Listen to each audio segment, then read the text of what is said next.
এই সবজিটা একবার এইভাবে রান্না করে দেখো। কিছু পটল আমি নিয়ে নিলাম, গাগুলো পিলারের সাহায্যে হালকা হালকা একটু ছাড়িয়ে নেবো। তারপরে দুটো মুখ কেটে নিয়ে তারপরে দুই টুকরো করে নেবো পটলগুলোকে, সবগুলোকে। এইভাবে সমস্ত পটলগুলো আমার কাটা হয়ে গেছে।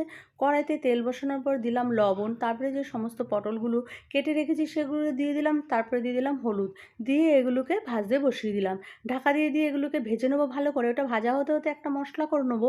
একটা মিক্সিং জারে দিয়ে দিলাম নারকেল কোড়ানো, তারপরে রয়েছে হচ্ছে কাঁচা লঙ্কা, সাদা সর্ষে, আর রয়েছে পোস্ত। একসাথে সমস্ত উপকরণ জল দিয়ে একটু বেটে নেব।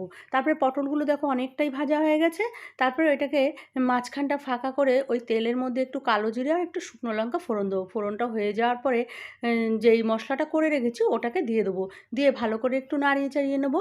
আর একটু মশলা বাটি ধোয়া জল দেবো। আবার পরিমাণ মতো একটু লবণ দিয়ে দেবো।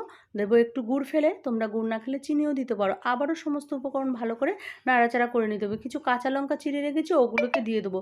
ঢাকা দিয়ে দিয়ে রান্না করে নেবো। রান্নাটা যেই হয়ে যাবে, তেল ছেড়ে যাবে, উপর থেকে একটু কাঁচা সর্ষের তেল দিয়ে নামিয়ে নেবে। ভালো লাগলে অবশ্যই একটা লাইক আর শেয়ার করো।